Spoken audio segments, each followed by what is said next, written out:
Кабыл алышыбыз керек деп айтып коюш бул оңой эле нерсе. Сөз менен айтыш.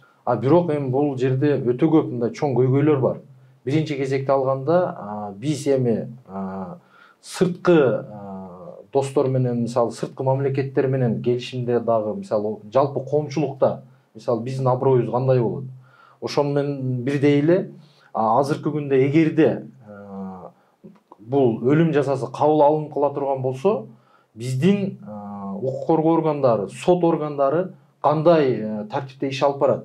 Себеби биз көрүп келебиз, бизде кайсы бир деңгээлде бул сот бийлигинин толук кандуу сот бийлигине элдин ишеними толук арта элек.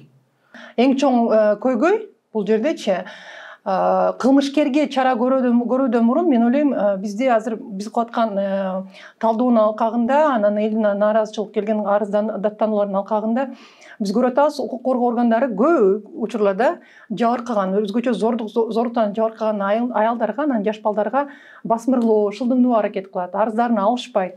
Өзүң күнөөлүүсүң, көнөкөй болуп турсуң, төшүң ачык экен, баскан отургаң жалжаңдаган эмне деп атасың деп мындай стереотиптик көз караш менен жабыркаган тараптын арыздарын алышпайт. Алган күндө дагы бизде балдар кодексинде мисалы так жазылган 10 күндүк мөөнөттө соттук медициналык экспертиза дайындалыш керек деп.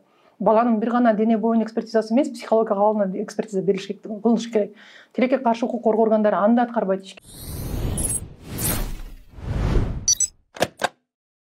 Саламатсыздарбы, эфирде Политклиника медиасынын талкуу берүүсү, аны мен Кымбат Турдубекова алып барам. Кече жакында эле Жогорку Кеңештин жыйынында оор кылмыш жасагандарга өлүм жазасын киргизүү боюнча маселе козголду. Биз бүгүн ушул бачабаздарга өлүм жазасын киргизиш керекпи деген теманын айланасында сөз кылабыз. Биздин студиябызда конокто Жогорку Кеңештин депутаты Алишер Козуев менен акыйкатчы Атыр Абдрахматова болмокчу. Саламатсыздарбы? Кош келипсиздер биздин студиябызга. Алгачкы эле суроом ушул оор кылмыш жасагандарга өлүм жазасын киргизүү менен зордук зомбулукту жеңе алабызбы? Атыр айым, сизден баштайбызбы? Өлүм жазасы биринчиден биз элек келишимдерде кабыл алган өз милдеттенмелерибиз бар. Ошол өлүм жазасын колдонбойбуз деген милдеттенме алганбыз. Экинчиден Конституцияда жазылган өлүм жазасы колдонулбайт деп. Өлүм жазасын киргизиш үчүн конституциялык реформа керек да. Анан ошол ал деңгээлде биз башка мамлекеттердин алдында алган милдеттенмелерден эмнеге тайып атканыбызды жооп беришибиз керек. Бул чоң суроо. Андан сырткары түшүнүшүбүз керек, өлүм жазасын киргизгенде тилекке каршы дагы деле укук коргоо органдарынын чал иштери, анан кийин соттук катачылыктар бар. Ошонун алкагында өлүм жазасына чынында кылмышкер эмес, кокустан же болбосо каралап жалып калган көп учурларда кээде кембагалдардын балдары кайра барып калышы мүмкүн да. Анан өлүм жазасы бул балдарга, айымдарга болгон зордук зомбулукту чече турган чечим эмес го деп ойлойм да. Ушул эле суроого сиздин пикириңизди билели. Бул менин жеке өзүм пикиримди айта турган болсом, биринчи кезекте бул эми өлүм жазасын кабыл алышыбыз керек деп айтып коюш бул оңой эле нерсе. Сөз менен айтыш. Бирок эми бул жерде өтө көп мындай чоң көйгөйлөр бар. Биринчи кезекте алганда биз эми сырткы достор менен, мисалы сырткы мамлекеттер менен келишимде дагы, мисалы жалпы коомчулукта, мисалы биздин аброюбуз кандай болот? Ошону менен бирдей эле азыркы күндө эгерде бул өлүм жазасы кабыл алыныла турган болсо, биздин укук коргоо органдары, сот органдары кандай тартипте иш алып барат? Себеби биз көрүп келебиз, бизде кайсы бир деңгээлде бул сот бийлигинин толук кандуу сот бийлигине элдин ишеними толук арта элек. Бизде мисалы кепилдик жок. Азыркы күндө биздин соттор кандай соттойт? Эгерде ошол зордук зомбулук менен ошол эле багытта арыз жазыла турган болсо, кандай чечим чыгарылат? Буга чейинки практикаларда эми өлүм жазасына чейинки гана оор кылмыштарды кандай жол менен чыгарып атышат, аны баардыгыбыз эле көрүп билип турабыз. Ошонун негизинде мен ойлойм, бул биздин жалпы мамлекетибиздин арасындагы биздин деңгээл ал өлүм жазасына жете элек деп ойлойм. Даяр эмес деп ойлойсуз, демек. Ушул Жогорку Кеңештин жыйынында Медирбек Алиев баш болгон депутаттар ушул биздин соттук система бул деңгээлге жете элек деп жогоруда сиз билдиргендей пикирин билдирип өтпөдүбү? Негизи эле ушул сот системасына өлүм жазасын киргизиш үчүн сот системасы кандай болуш керек? Сиздин пикириңизде? Албетте адилеттүү болуш керек, көз карандысыз болуш керек. Андан кийин сөзсүз түрдө мен ойлойм, укук коргоо органдарында иштеген мисалы адамдар кийин сот болгондо көбүнчө ошол укук коргоо органдары чабаал тергөө жүргүзгөн күндө дагы баары ошолордун ишин колдоп, алар суранган жазаны чыгарып беришет да. Бул ортосунда бири-бирин таанып, анан системадагы мындай бизде зашоренный деп коет, системада дефамация болуп калат да, ошол бир тарапта иштеген адамдарчы сөзсүз түрдө баары күнөөлүү. Анан кийин ошол сот процесси болгондо атаандаштык менен өтүш керек да, далилдердин атаандаштыгы, сөздөрдүн атаандаштыгы менен. Анан кайтадан эле социалдык аял топтордун тарабынан кармалган биздин жарандарыбыз сапаттуу адвокат алганга мүмкүнчүлүгү жок. Мамлекет тараптан берилген акысыз адвокаттар тилекке каршы аябай көп нааразычылык бар. Бизге аябай көп арыздар түшөт. Биз эки-үчөөсүнүн лицензиясын токтотконго чейин бардык, чара көргөнгө чейин барып атабыз. Андан кийин укук коргоо органдары дагы бизде бир кейс бар, жогорку кеңештин депутаттарына киргизип атабыз. Күнөөсүз адам 3 инстанцияны өтүп, күнөөлүү деп табылып, иштедеги бир далил жок да. Күнөөлүү деп табылып, жоопкерчиликке тартылган, эсиңер. Анан ошондой окуялардан кантип арылабыз? Ошондуктан биз сот системасын реформалоо боюнча мен Алишер мырза менен толук кандуу кошулам. Сот системасын, укук коргоо органдарынын реформасы жүрмөйүнчө адилеттүүлүккө, чындыкты табууга мүмкүн эмес болуп калышы мүмкүн да. Андан кийин эң чоң көйгөй бул жердечи кылмышкерге чара көрүүдөн мурун мен ойлойм, бизде азыр биз кылып аткан талдоонун алкагында, анан элдин нааразычылык келген даттануулардын алкагында биз көрүп атабыз, укук коргоо органдары көп учурларда жабыркаган, өзгөчө зордуктан жабыркаган аялдарга, анан жаш балдарга басмырлоо, шылдыңдоо аракет кылат, арыздарын алышпайт. Өзүң күнөөлүүсүң, көнөкөй болуп турсуң, төшүң ачык экен, баскан отурган жалжаңдаган эмне деп атасың деп мындай стереотиптик көз караш менен жабыркаган тараптын арыздарын алышпайт. Алган күндө дагы бизде балдар кодексинде мисалы так жазылган 10 күндүк мөөнөттө соттук медициналык экспертиза дайындалыш керек деп. Баланын бир гана дене боюнун экспертизасы эмес, психологиялык абалына экспертиза берилиш керек, кылыныш керек. Тилекке каршы укук коргоо органдары аны да аткарбайт ишке. Мынакей байын эле жыйында айтып кеттим, Чүй облусунда эркек баланы, 11 жаштагы баланы зордтап коюшса, ошонун экспертизасын жүрүшкөн эмес. Бизде Жалал Абадта айымды ошол милиция кызматкерлери тарабынан өзүн зордуктаган учурда мойнуна көөсүн кылбаган ишти мойнуна алдырыш үчүн 1 жылдан кийин медициналык экспертизаны дайындашкан. 1 жылдан кийин зордук болгон, болбогонун, баланын психологиялык абалы өзгөрөт, бала деген бала 5-6 күндөн кийин унутуп ойноп кете берет бала дегенчи, эртеси күнү берген маалыматтарынан адашат. Анан укук коргоо органдары тилекке каршы ошондой ыплас иштерди адалдаштыруу аракеттери аябай көп. Андан кийин мисалы мынакей баарыбыз көрдүк, Токмоктогу окуя, же болбосо Бишкекте мынакей милиция кызматкерлери өзү аралашып, ИДН кызматкерлери өзү аралашып, кичинекей кыз зордуп аткан учурда иштин созуктурулганынан зордуктоо эмес, сексуалдык ыдык же болбосо катнашка, жаш жетелик бала менен катнашка түшкөн деген квалификациясын өзгөртүү мүмкүнчүлүгү пайда болот да. Ошондо бизде тилекке каршы азыр коомчулукта зордук зомбулук учурда жазадан кутулуп кетсем болот. Анан дагы көп окуялар бар. Мен ушул элге да кайрылып кеткем, дагы да бир кайрылам. Ошондой туугандары ыплас аракеттер менен кармалган учурда ортомчул бирөөлөрдү таап, акча тыйын тыпырын төлөп, жазадан кутулуу аракеттерин көрбөш керек. Кол менен жасаганды баш менен тартканга үйрөнүшүбүз керек. Бул деген бир гана бийлик чече турган көйгөй эмес, муну биз коомчулук чогуу баарыбыз жалпы чечишибиз керек. Мындай иштерге эч кандай чыдамсыздыкты же болбосо кандайдыр бир жардамды көрсөтүү эмес, тескерисинче ыдык көрсөткөн, ошондой зордук зомбулукка барган адамдарды коомчулуктан чыгарып, коомчулукта ошол жоопкерчилигин талап кылуу менен чынында жоопкерчиликке тартылыш керек да. Анан мындай болуп атат. Эгерде мурун тоок дечүбүз, азыр эми велосипед болуп калды дейли, же болбосо соткаларды урдагандарга максималдуу жазасы 5 жыл болсо, мисалы да, 5 жылын берет. Зордуктоо, зомбулук, ушул сексуалдык ыдык боюнча жоопкерчиликтин мисалы 7 жылдан 15 жылга чейин болсо, көп учурда ушул кичинекей жазаны берип коюшат.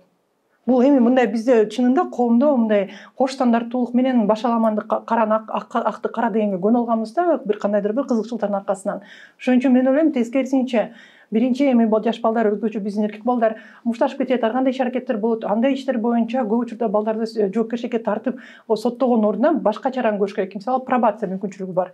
А жанагындай зордук, зомбулукка барган өзгөчө жашы жетелектерге, айымдарга, анын арасында биз өзгөчө белгилеп кетишибиз керек. Социалдык аял топтордун балдары көбүрөөк жабыркайт. Биринчиден, экинчиден, ошол топтун ичинде мүмкүнчүлүгү чектелген жарандарыбыз, мына көлдө эле азыр окуя болду, кичинекей кызды 60-тан ашкан мырза зордуктап, анан аны моюнга албай соттук медициналык экспертизанын алкагында далилдешти. Биздин милиция ошол жерден жакшынакай иштешти.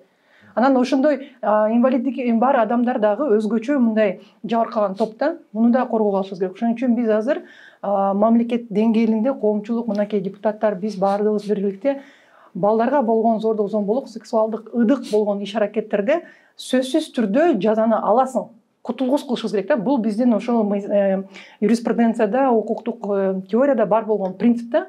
Сөзсүз түрдө жазаны аласың деген түшүнүк коомчулукка ар бирибизге сиңгенден кийин мындай иш аракеттерге барган азыраак болот да. Алишер мырза, жогоруда ушу атырайымда айтып кетпедиби, акыркы учурда зордук, зомбулук аялдарга болгон, балдарга болгон чындыгында күч алып атат да. Буга эмне себеп болуп атат? Анан азыр жогорку кеңештин депутаттары бул боюнча кандай чараларды көрүп атат? Өткөндө кастрация маселеси боюнча дагы козголду, Негизи бул эми ачуу чындык, моюнга алышыбыз керек. Акыркы мындай кыскаргандын ордуна мындай зордук, зомбулуктар күн санап күчөп атат да. Ага эмне себеп? Ага эми ачык айтышыбыз керек, мындай жалпы бир эле ал педофилдин же болбосо ошол эле бир белгилүү бир адамдардын эмес, жалпы коомдун дагы бир кайсы бир деңгээлде таасири бар да. Себеби дегенде эми азыркы күндө ачык айтышыбыз керек, бизде миграция күчөп туруп, көпчүлүк ата-энелер өзүнүн жашы жетелек балдарын чоң ата, чоң энесине, тайта, тайнесине таштап кеткендин негизинде дагы кайсы бир деңгээлде ушулар дагы бир таасирин тийгизип атат да, сөзсүз түрдөчү. Себеби эми ата-эненин мээриминен өткөн мээрим жок да. Даже бир тууганга анчалык мээрим бере албайт да. Ата-эне өзү менен күндө эртең менен чогуу туруп, кечинде чогуу жаткан ал өтө чоң башка маселе да. Себеби эми чоң ата, чоң эне, тайта, тайне кайсы бир деңгээлде эркелетет, баланын өзүнөн дагы болуп атат. Ошон үчүн эми сабактан кийин, эми мисалы кээ бир жерлерде мектеп мугалимдерин, мектеп директорлорун айыптап атабыз. Туура мектептин арасында сабак учурунда болгон болсо алар жоопту. А бирок эми сабактан кийин алар толук көзөмөлдөй албайт да. Анын калганын эми ата-эне биз өзүбүз көзөмөлдөшүбүз керек да. Анан мен ойлойм эми ушуга мындай жалпы коомдук талкууларды кылып, бир мамлекеттик деңгээлде бир түшүндүрүү иштерин дагы көбүрөөк жүргүзүшүбүз керек да. Бул эми ошол процесс болуп калганга чейин болгон аракетибизди жасап, толук кандуу, мисалы мына биз депутаттардан баштап, өкмөт, керек болсо ушул президенттик аппаратка чейин түшүндүрүү иштерин жүргүзүп, көбүрөөк көңүл бурулса, бир аз бир таасирин тийгизет го деп ойлойм. Анан эми бул экинчиден, эми экинчи тарабы дагы бар. Процесс болуп калды, аябай өкүнүчтүү. Туура эми баардыгыбыз мисалы баланы жакшы көрөбүз, баардыгыбыз мисалы башкача көрүнөт. А бирок ошого чейинки кадамдарга көбүрөөк көңүл бурушубуз керек да. Ал эми сот процесси, тергөө иштери ал экинчи маселе да. А эми экинчи маселеге өтө турган болсок, сөзсүз түрдө биздин мамлекеттеги соттордун жалпы эле бул укук коргоо органдардын кыймыл аракеттерин дагы бир күчөтүшүбүз керек, сөзсүз түрдө. Себеби бир эле акыркы точканы мисалы сот бийлиги коет экен, сотко нааразы тараптар дагы бар. Убактарын өткөрүп, мисалы көп эле случайларды көрүп атабыз, мисалы жана Токмоктогу окуя боюнча 9 жылга чейин соттогон. Эми ал туура эмес да бул нерсечи. 9 жылга барганда акыркы чечимди срок давности менен кыскартып коюшкан. Анан мыйзамга такап атат, мыйзамга такап туруп, бирок эми ошолну соттогон соттун дагы ошол судьянын бир ыйманы болуш керек да. Именно ушундай жаш балдарды зордук, зомбулук менен бир кабылган иштерди бир башка бир тартипте карай турган бир мыйзамдарды карасак жакшы болот. Мисалы башка бир тартипте деп атпайсызбы? Сиз депутат катары кандай тартиптерди сунуштайсыз мисалы? Мен кечеги күнкү акыркы каргашалуу окуялардан кийин парламент жыйынында өзүмдүн оюмду айттым. Ал жерде мен айтканым максатым биринчи кезекте ушул ушул баягы акыйкатчы институтун ошол эле тиешелүү министрликтер, сот, тергөөчүлөрдөн жалпы бир чогулуп депутаттар менен биргеликте бир пикирге келип туруп бир иштей турган мыйзам жазсак деген пикирде. Себеби азыркы күндө деле мыйзам бар, бирок жазылган мыйзамды толук аткара албай атабыз да. Анан мисалы быйылкы жылы биз депутаттар Марлен Абдрахмановичтин демилгеси менен бир мыйзам чыккан. Ага 11 август күнү президент кол коюп, азыр күчүнө кирди ал мыйзам. Ал мыйзам кандай? Ал мыйзам дагы ушул зордук зомбулукту контролдоону күчөтүү. Ошол эле сот органдарына аларга мисалы бир катуу шарттарды коюу, срогун көбөйтүү, мунапс бербөө деген бир таризде жазылган. Ушул күндө дагы Элвира Жаралбековна дагы бир мыйзам азыр даярдап атат, коомдук талкууда угулуп атат. Ошого азыр бул жерде жалпыбыз өзүбүздүн оюбузду айтып, бул жана мен атап кеткен жетекчилер менен дагы биргеликте бир туруктуу иштей турган, бир натыйжасын бере турган мыйзамды алып чыкканга аракет кылып, азыркы күндө ошондой иштер жүрүп атат. Атырайым, айтсаңыз, өткөндө ушул Кадамжайдагы 14 жаштагы кыздын өлтүрүлүшү дагы коомчулукта чоң талкууга алынбадыбы? Анан ушул социалдык тармактарда айтып атышат да, негизи эле ушул биздин соттор акыйкатсыз деп айтып атышат. Анан ушул кылмыш мыйзамдарын татаалдаштырыш керек деген да пикирлер айтылып атат да. Мисалы жогоруда айтып өттүк, кастрация маселеси боюнча дагы жазгандар болууда. Сиз бул боюнча кандай пикирдесиз? Жанагы айтып жатпайсызбы, ушул кылмыш жазасын татаалдаштырыш керек деп, татаалдаштырганда кандай кылыш керек, эмне кылыш керек, ушул боюнча айтып өтсөңүз. Мен Эльшира Бейбарич айткан пикирге кошулам.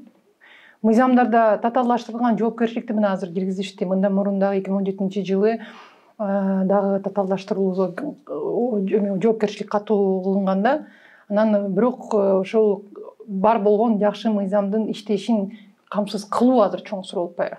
Укук коргоо органдары жана мен айткан иштерди татаалдаштырууга барбаса, тез-тезден ыкчам жанагындай соттук медициналык экспертизалардын баарын дайындап, тергөөсүн учурунда кылганда башкача көрүнүш болмок да. Анан кастрация боюнча буга чейин да талкууланган. Эгерде эсиңерде болсо, Ширин Айтматова депутат болуп турган маалында бул мыйзамдуу долбоорду демилгелеп, 1-2 окуудан өткөндөн кийин бирок тилекке каршы ана чейин кабыл алынбаган. Казакстанда кастрация киргизилген, биз азыр алардын акыйкатчысын аркылуу ошол кастрацияны, химический кастрация киргизилген да, физикалык эмес. Анан ошонун кесепеттерин азыр кандай жыйынтык карап жаткандыгын изилдеп атабыз. Депутаттарга да бул маалыматты беребиз. Анткени депутаттар мыйзам өзгөрткөнгө мүмкүнчүлүктөрү бар. Бирок кастрация боюнча бир гана көйгөй бар. Бул физиологиялык процесс болгондон улам, кастрация болгондо ошол кастрация кылынган адамдар өлтүрүүгө барышат анда депчи. Адам өлтүрүүгө кадам ташташат депчи. Анткени ошол ичинде болгон жанагы пласт ойлорду, кабылуулорду ишке ашырыш үчүн мыкаачылык менен киши өлтүргөнгө барышы мүмкүн деген дагы ошол илимий жакта, илимий изилдөөлөрдө бар да маалыматтарчы. Анан бул жерден бардык чараларды мен ойлойм бир жагынан киргизип карап көргөнгө укугубуз бар. Анткени бул суроону токтотуш үчүн эми чындап эле коркутууга барбасак башка жол жок болуп атат да. Анан биздин эл аралык стандарттар боюнча ошол оор кылмыштарды кылганга каторжный работа деп коет. Оор эмгекти жүктөгөн болот дейт да, бул адам укугун бузган эмес. Анткени коомчулук айтып атпайбы, эмнеге киши балдарды зордук зомбулукка ургандарды өлүм жазасына алып атат? Анткени аларды соттоп өмүр бою, анан аларды баккандын кереги жок деген ой пайда болуп атпайбы? Ошон үчүн мен ойлойм да, чынында депутаттар ошол жагын азыр изилдеп, карап көрүп, балким ошол оор ишке тартылышы керек деп ошол кошумча жаза катары киргизишет да. Мисалы, зордук зомбулукка барган адам 15 жылга, 20 жылга кесилсе, еще ошол каторжный ишке тартылсын. Мамлекет тараптан кылынып аткан ошол эле жол болобу, поезддин жолдору болобу, ошолордун баардыгына ошолор барып эмгектенишсин. Зордук зомбулукка барган гана адамдар, же башка дагы оор зордук зомбулукка эми азыр биздин чынында мындай да, эмнеге бул коңгуроону кагып атабыз баарыбыз? Анткени эгерде биз азыр биздин балдарыбызды мамлекет, мекенибиз, мына депутаттар, акыйкатчысы, президенти баары коргоп алат деген түшүнүк болбосо, балдар мамлекетти жакшы көрүү, мекенди сүйүү сезиминен арылат да. Анткени мамлекет мени колдобосо, коргобосо, мына азыр биз ЮНИСЕФтин колдоосу менен Teens KG деп сайт Инстаграмда баракча ачкан экен, ошо жаштар, өспүрүмдөр өздөрүчү.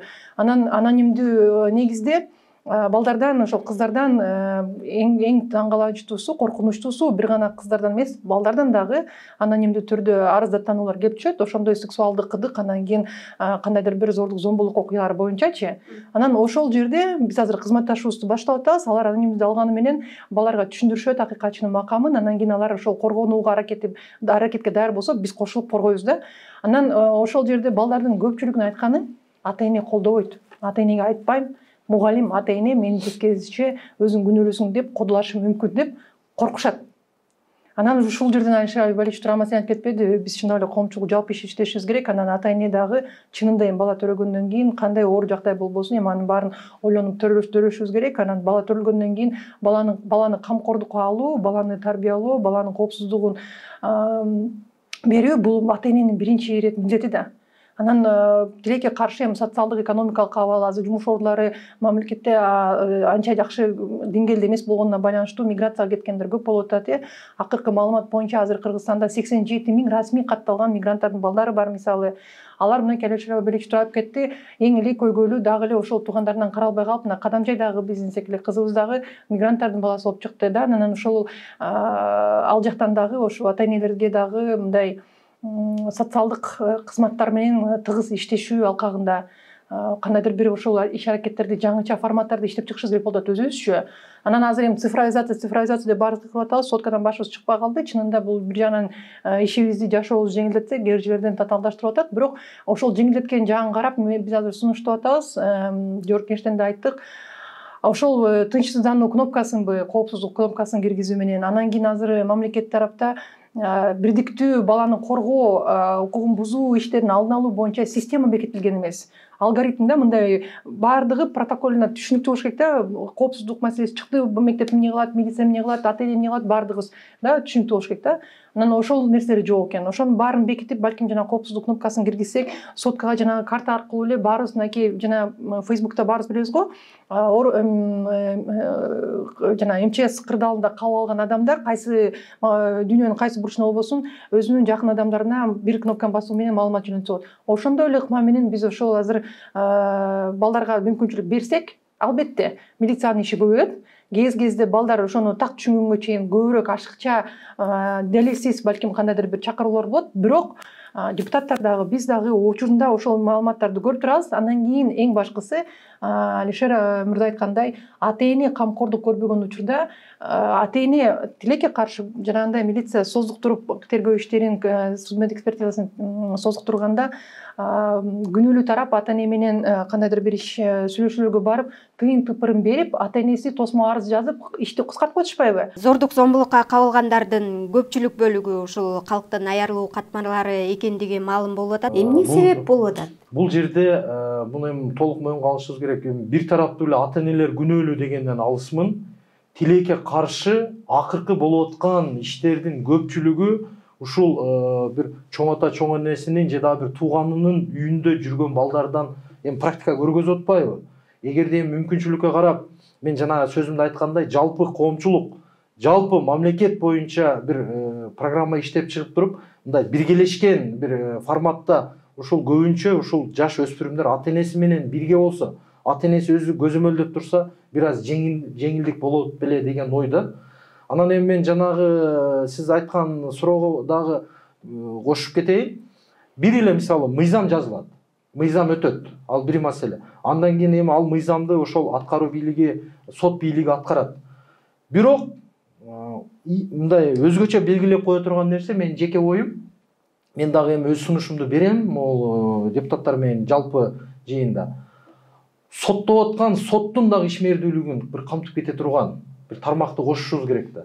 Эгерде ушул өспүрүмдө ушундай бир катаал, бир татаал жазаларды берген менен, ошонун жыйынтыгы кандай аткарылып атат, же кандай кыскарылып атат. Эгерде бир сот сатылып, акча менен бүтүп, бир кыскарта турган бир случайлар боло турган болсо, ошол соттогон соттун убактысы өтсө дагы кийинки мезгилде болобу, анын дагы бир жоопкерчилигин карай турган бир пункттарды дагы кошуп коюшубуз керек деп мындай баса белгилегим келет да.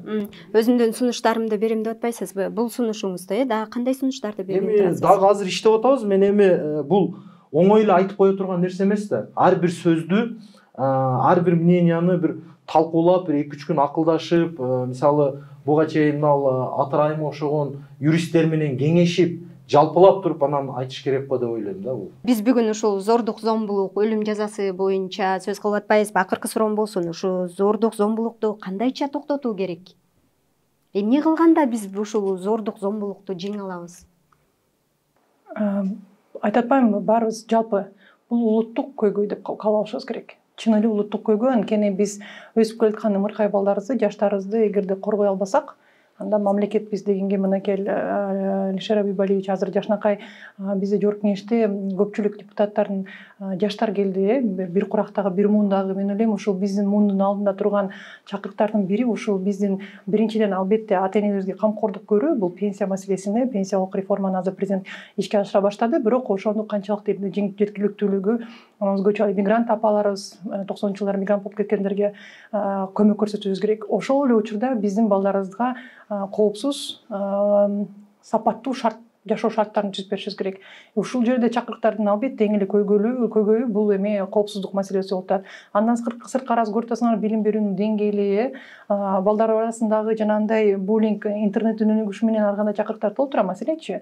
Ошон үчүн азыр бул кадамга биргиликтүү биз тыгыз кызматташуубуз Жогорку Кеңеш менен, депутаттар менен, өзгөчө мынакей жаш депутаттар менен биргиликте ушундай мамлекеттик деңгээлдеги программаларды, мыйзам долбоорлорду иштетүү менен парламентте контролдоо функциясы дагы бар.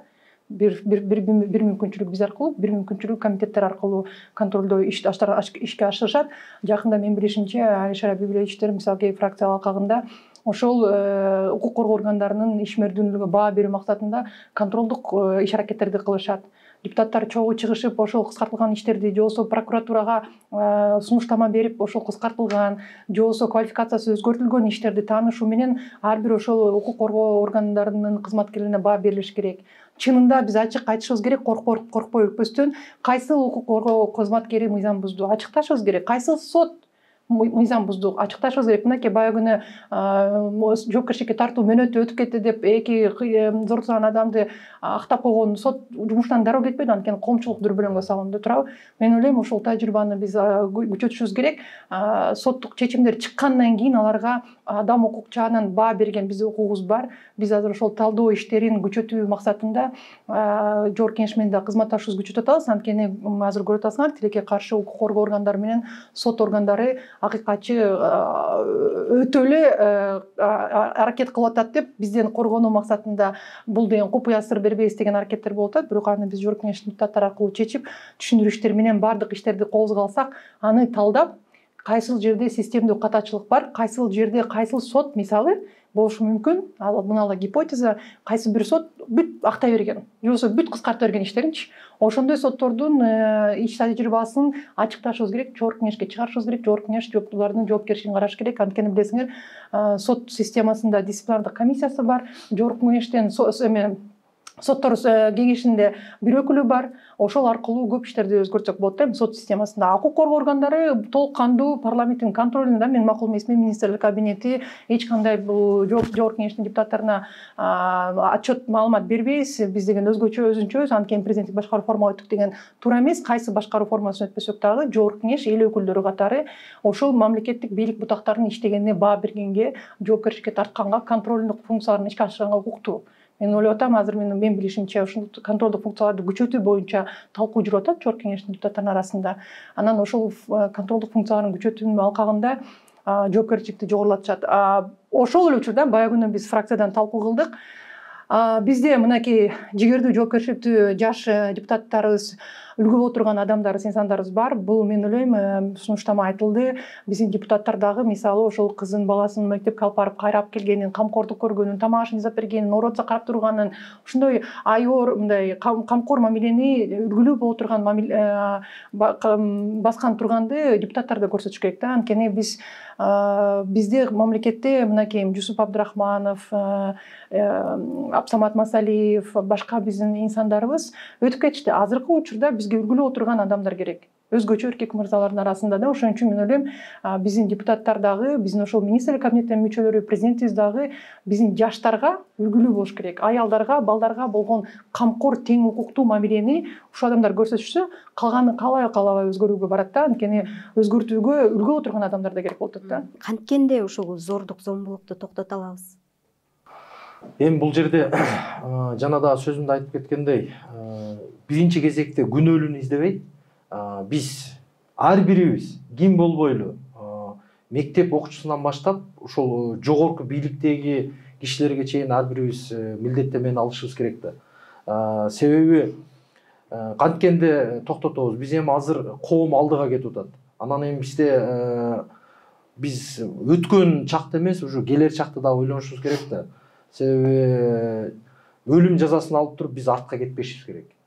Биз азыркы күндө түшүндүрүү бир максатында ошол бир кайсы бир деңгээлдеги бир мониторингтерди жүргүзүп, юристтер, ошол эле мисалы жогорку кызматтагы адамдар азыркы атырайым айтып кеткендей, мындай мамлекетте башы көрүнгөн адамдар дагы бат-баттан бир түшүндүрүү иштерин жүргүзүп, мисалы ошол эле бул СМИ журналисттер, сиздер дагы мисалы бир тараптуу бир программа менен иштесек, ошол дагы кайсы бир деңгээлде бир пайдасы тиет деп ойлойм да, менин жеке оюм. Анан эми албетте мыйзамды талкуулап, мыйзамды өткөрүп, калганын эми мыйзамды контролду, мыйзамды жазып, контролдоо иштерин жүргүзүш керек. Башка эле жок. Болгону эле ошол, эми ар тараптуу кам көрүшүбүз керек баарыбыз. Жакшы, жоопкерчиликти кечирим сурайм, жоопкерчиликтен келишели беришти айтып, ар бирибиз кайсы бир пикирди жазып, же болбосо өлүмгө тартылган андан же болбосо башка кандайдыр бир иш эмелерди айтканда ар бири чын эле өзүбүздөн башташыбыз керек да. Мен ойлойм, азыр ар бирибиз жоопкерчиликтүү мамилени өзүбүздөн баштасак, калган баардыгы деле бүт суроолор боюнча оңой турган мүмкүнчүлүк бар да. Жакшы, ушуну менен талкуу берүүбүздү жыйынтыктайлы. Убактыңыздарды бөлүп келип бергениңиздерге ыраазычылык билдирем. Политклиниканын YouTube каналына, Facebook баракчасына жазылууну унутпаңыздар. Сиз менен Кымбат Турдубекова болдум. Сак саламатта туруңуздар.